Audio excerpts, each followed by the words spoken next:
Hari ini kita akan belajar bersama tentang keberterimaan dental, yaitu terdiri dari intraoral, panoramik, dan cepalometri. Materi tentang keberterimaan pesawat dental ini saya bagi menjadi dua bagian. Yang pertama tentang pesawat dental dan termasuk perkembangan reseptor citra di dalamnya. Pesawatnya macamnya seperti apa, mekanismenya. Kemudian yang kedua tentang metode uji kesesuaian. Ini saya adopt dari uji kesesuaian berdasarkan peraturan di Bapeten.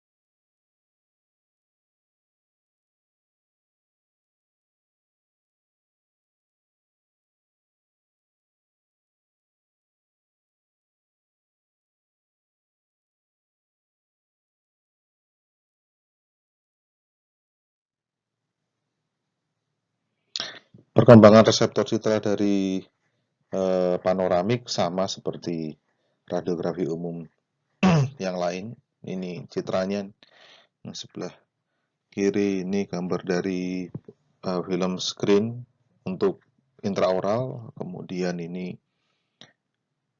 untuk panoramik dan cepalo sama, hanya dia berbeda ukuran kaset. Yang panoramik itu 2430, yang untuk cepalometri ada beberapa ukuran kaset. Kemudian perkembangan selanjutnya penggunaan dari pospor yang distimulasi oleh laser, jadi CR, komputer radiografi. Ini beberapa contohnya. Ada yang tabletop, juga ada yang jadi satu, reader dan workstation ya.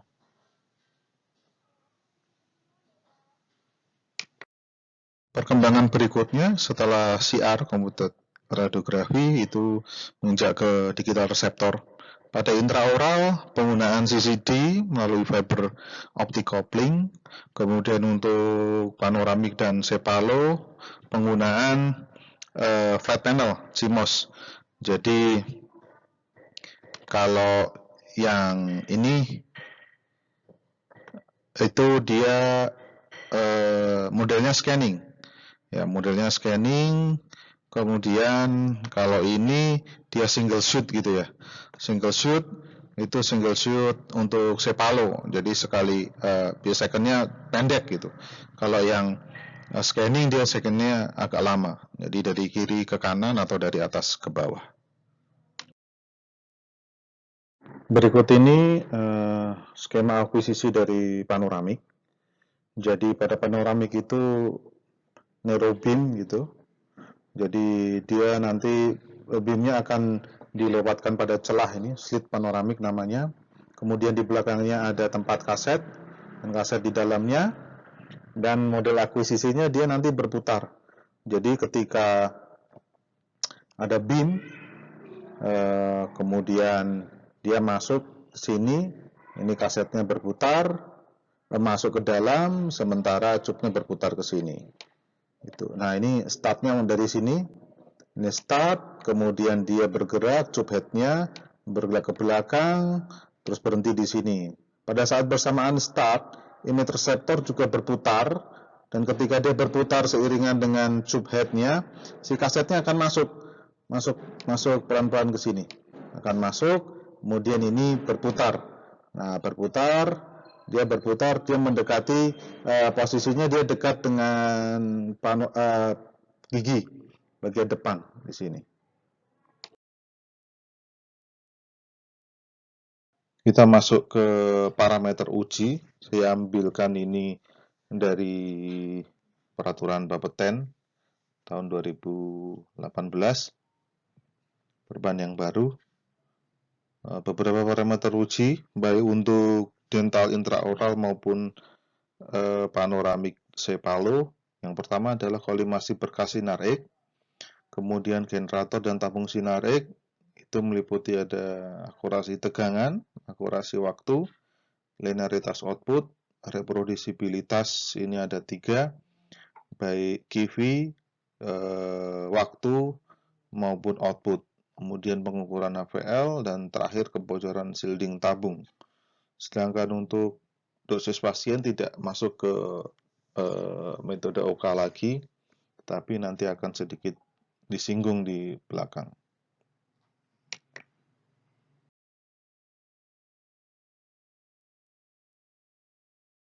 Adapun peralatan yang digunakan yaitu metran, kemudian waterpass, penggaris, detektor, chamber, ini solid detektor, kemudian survei, yang kaset, ini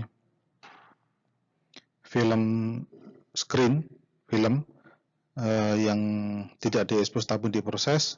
Kemudian yang terakhir ini film GAF-chronic, itu untuk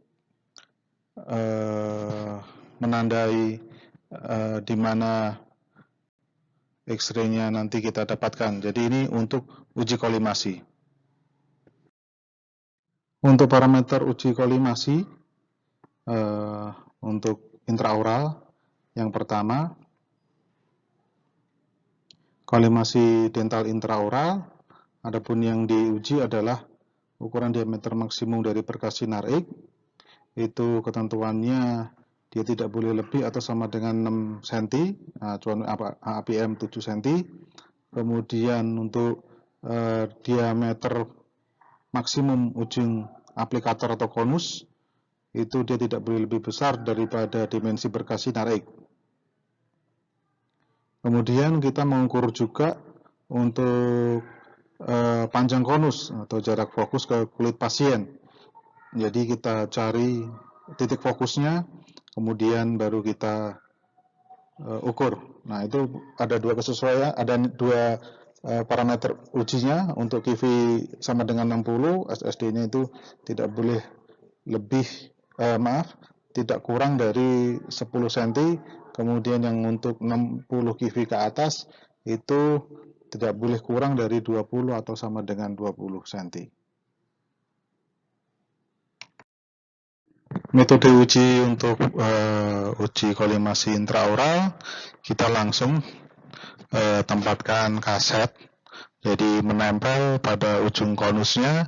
Kita pastikan bahwa seluruh konus, lingkaran konus menempel tepat, jadi tidak ada celah antara ujung konus dengan kaset atau film yang kita pakai.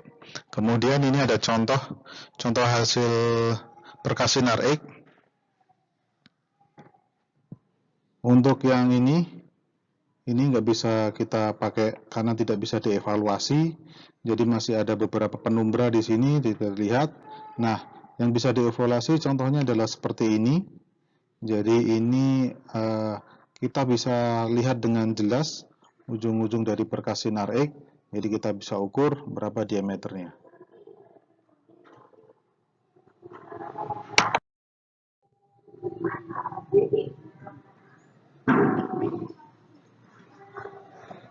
Kemudian untuk kolimasi panoramik, yang harus kita uji, kita ukur jarak titik fokus ke reseptor citra, kemudian jarak fokus ke permukaan slit, kemudian dimensi slitnya itu sendiri, dimensi reseptor citra, dan nilai kesesuaiannya, berkas sinar X di depan slit tidak boleh lebih kecil atau sama dengan dimensi slit. Kemudian dimensi berkas sinar X pada reseptor citra lebih kecil atau sama dengan dimensi reseptor citra sendiri. Kemudian berkas sinar X sesuai atau simetris dengan reseptor citra.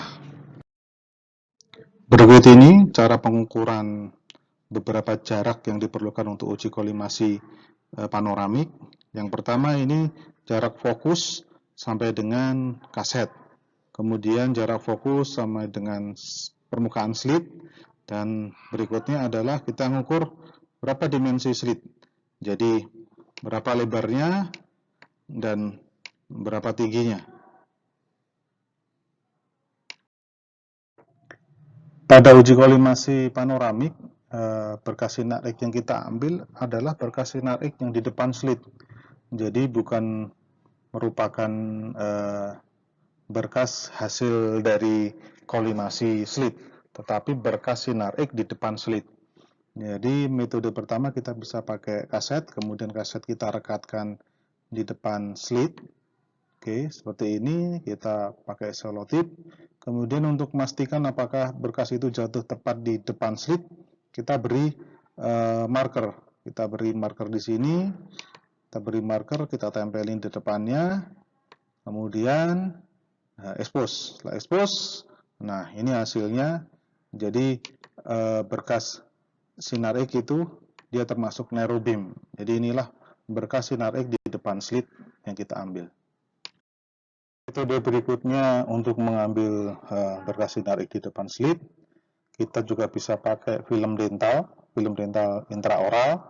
Jadi kita modifikasi, jadi kita bikin dua gitu, satu tempel di atas, kemudian satu lagi ditempel di bawah, dan kita tempel pas di penanda slit di depannya, depan penanda slit, kemudian kita pakai mika atau plastik dan kemudian kita proses.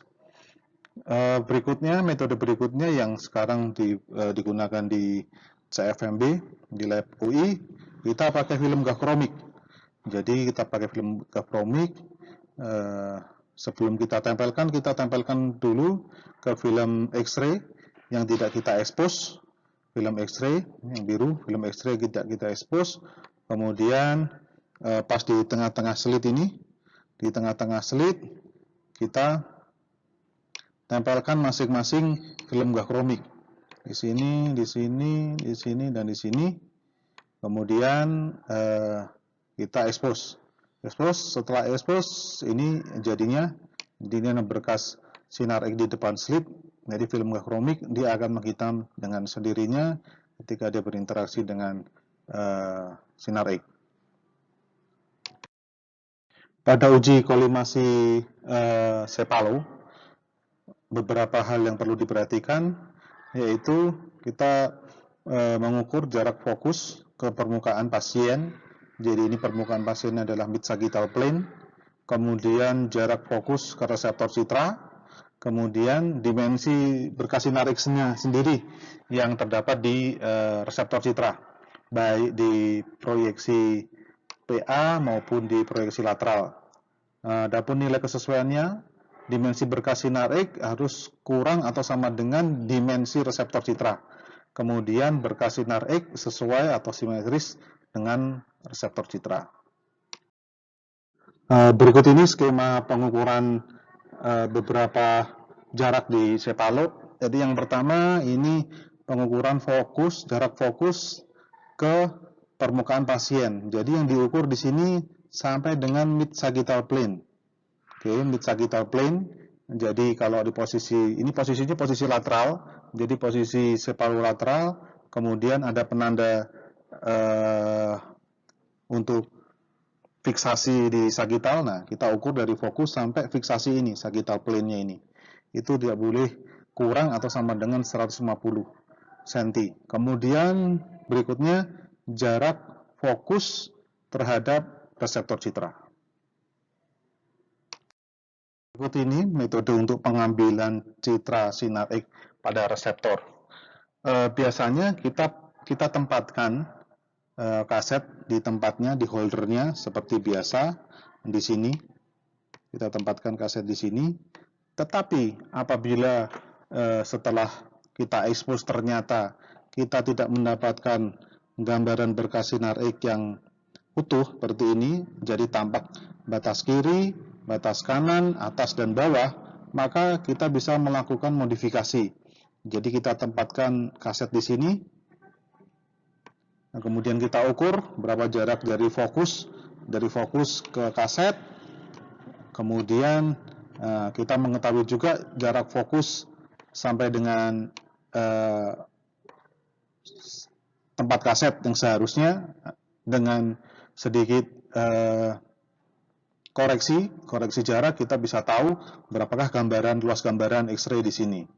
Yang kedua, kita bisa pakai dua film, jadi film A dan film B, kita modifikasi sedemikian rupa, akhirnya kita dapat nanti berkas sinareknya di sini kayak ini gambarnya.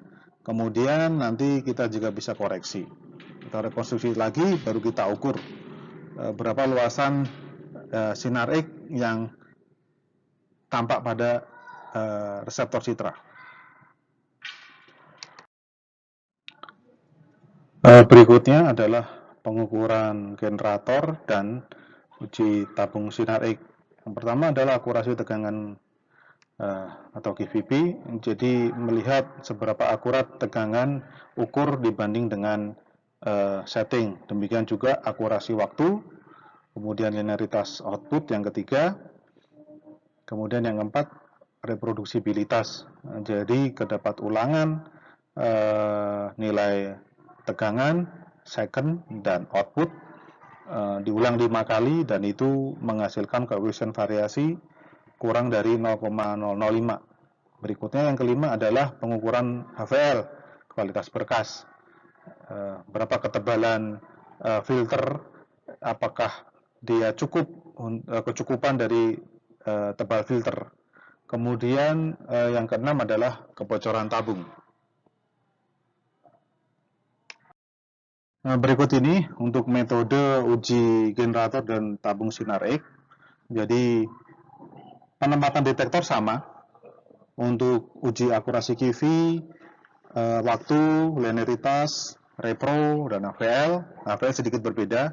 Itu begini penempatan detektor untuk intraoral. Jadi kita tempatkan solid detektor di depan konus. Kita pastikan bahwa sisi aktif detektor menempel tepat di permukaan konus. Itu untuk intraoral. Kemudian kalau untuk panoramik, kita tempatkan detektor pada jatuhnya berkas sinarik di depan slit yang sudah kita ketahui pada pengujian sebelumnya. Kita tempatkan titik aktif itu tepat pada berkas sinarik tersebut. Kemudian jangan lupa kita selotip, kita pastikan bahwa dia tidak terjatuh pada saat akuisisi, pada saat nanti panoramiknya berputar. Nah, untuk akurasi tegangan berarti kita variasikan tegangan 3-5 variasi, kemudian parameter yang lain baik MA maupun second tetap. Kemudian untuk akurasi waktu sama juga, berarti yang kita variasikan adalah waktu, MA dan QV-nya tetap. Kita variasikan 3-5 variasi. Kemudian untuk linearitas output, QV tetap, MA berubah-ubah dengan second yang tetap. Tapi apabila MA tidak bisa divariasikan, berarti kita yang variasikan adalah MAS. QV tetap, MAS berubah-ubah. Oke, untuk pengambilan beberapa variasi. Kemudian untuk reproducibility, itu semua parameter tetap, baik QV, MA maupun second. Itu tetap semua, kita ulangi sebanyak 5 kali, secara berurutan, secara simultan, jadi tidak boleh disela dengan yang pengujian yang lain, itu 5 kali. Kita mau lihat kedapat ulangan untuk tegangan, kedapat ulangan output, dan kedapat ulangan second. Apakah dia nilai yang diperoleh diukur itu menghasilkan nilai yang tetap untuk 5 kali pengulangan. Untuk pengukuran HVL, yaitu untuk mengetahui minimum filter yang dibutuhkan, itu pada intraoral sama, metode gambarnya sama, cuman si cupnya agak dimundurin agak dikeatasin sehingga kita bisa meletakkan filter.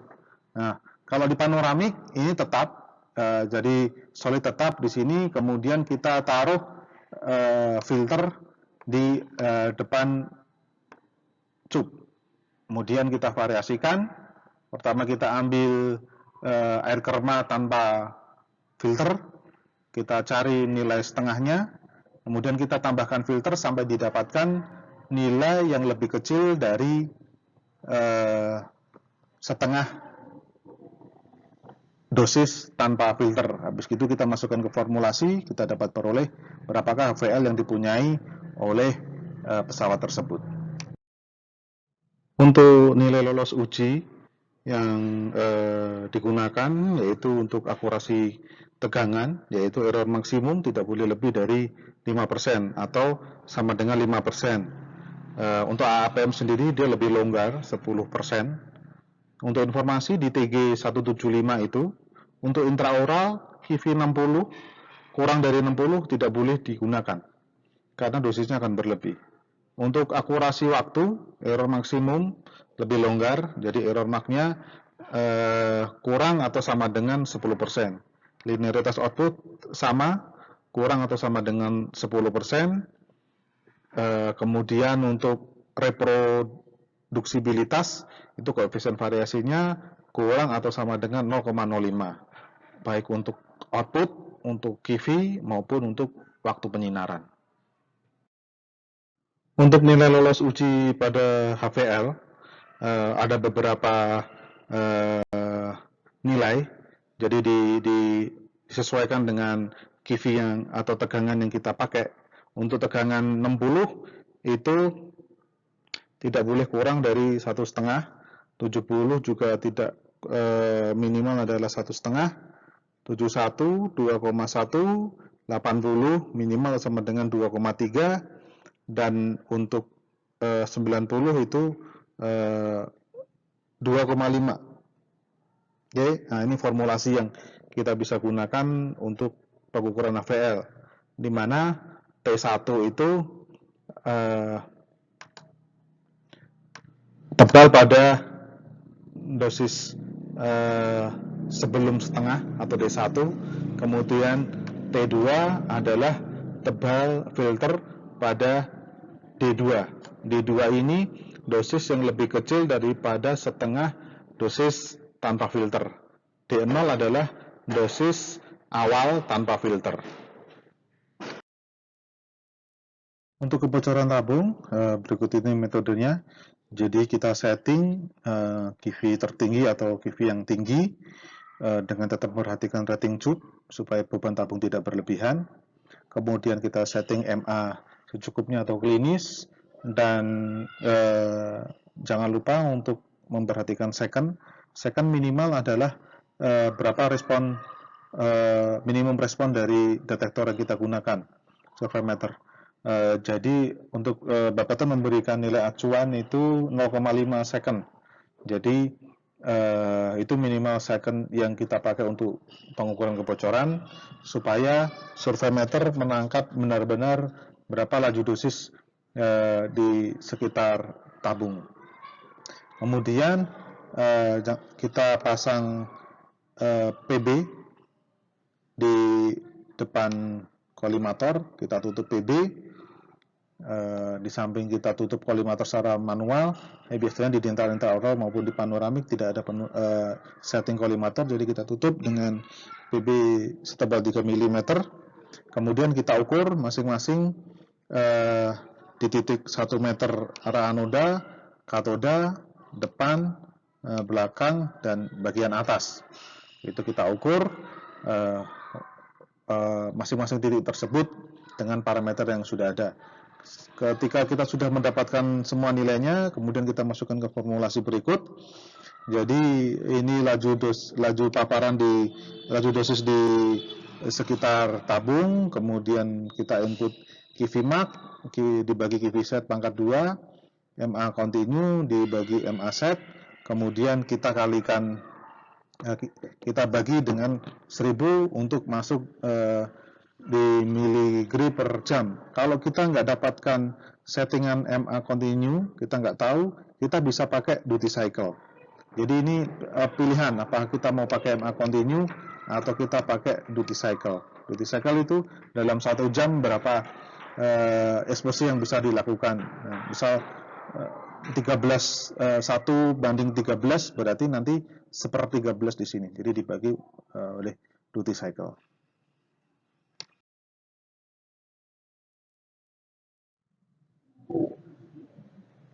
Pengukuran dosis pasien pada pesawat intraoral, metode yang dilakukan sama seperti metode akurasi tegangan. Jadi kita tempatkan detektor di ujung konus, pada sisi aktifnya menempel sama konus, kemudian tinggal kita setting parameter klinis untuk bagian gigi tertentu sesuai klinis. Hasil pengukuran standar air kerma itulah dosis dari pasien.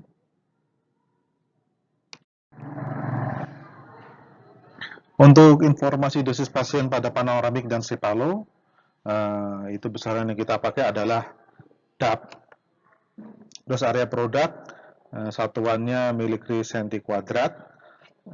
Kita bisa pakai dua metode. Satu menggunakan detektor pensil chamber, itu biasanya kita pakai untuk pensil chamber CT. Yang kedua kita bisa pakai solid state.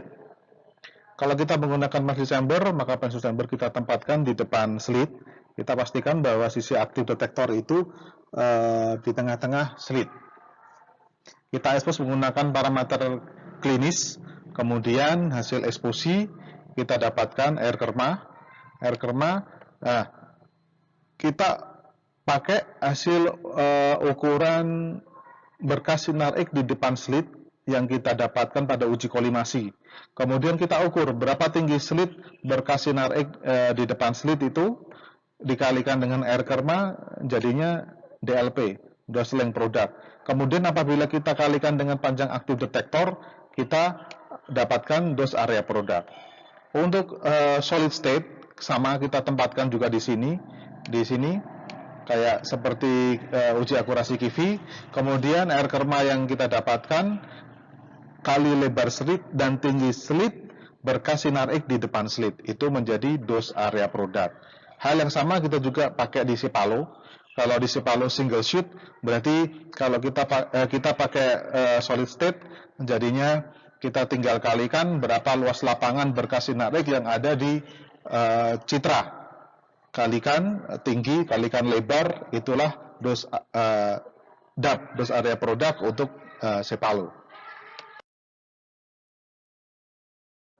Berikut ini beberapa parameter tambahan dalam fase pentes. Ini tidak masuk dalam uji kesesuaian, yaitu untuk rumah sakit yang masih menggunakan teknologi film screen, jadi kita perlu cek untuk kamar gelapnya harus sesuai dengan spesifikasi dan mendukung kualitas citra. Kemudian terhadap film processingnya, untuk larutannya apakah itu fixer, developer, kemudian roller untuk bila processingnya pakai otomatis.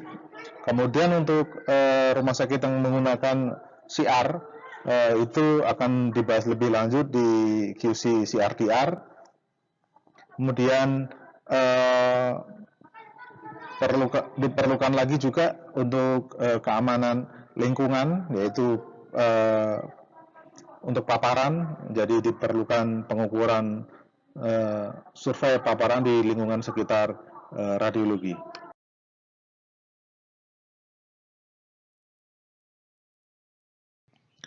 Salah satu hal yang kita bisa lakukan pada QC kamar gelap adalah dark fog test. Jadi kita mau melihat menghindari fog pada film. Jadi kalau di kamar gelap, kita mau cek apakah safety light-nya itu dia tidak mempengaruhi dari film. Jadi cek dengan material opak, kemudian filmnya ditutup setengah. Jadi satu nggak dikasih, satu dikasih. Tunggu selama 2 menit dan proses.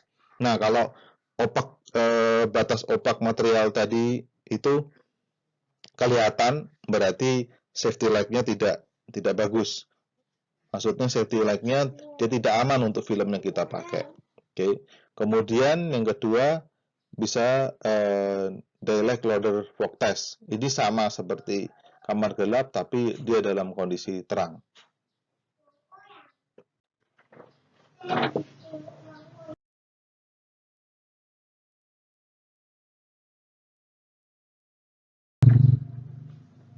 Untuk pengujian digital image receptor, kalau kita ini memerlukan phantom tambahan, contohnya torden digital, jadi ini bisa menilai spatial resolusi, kemudian low contrast, sama image receptor dose. Ini contoh fantomnya.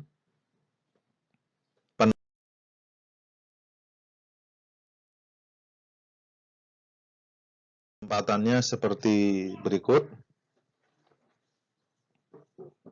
Jadi dia ada penahannya gitu ya.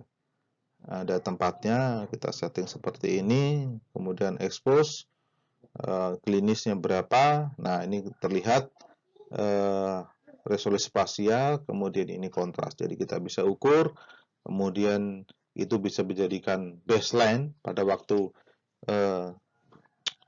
si pesawat datang pertama kali, dan itu kita mau lihat apakah ada penurunan dari waktu ke waktu gitu. Seperti itu. Demikian presentasi saya untuk acceptance test dental, baik intraoral, panoramik maupun cepalo. Terima kasih.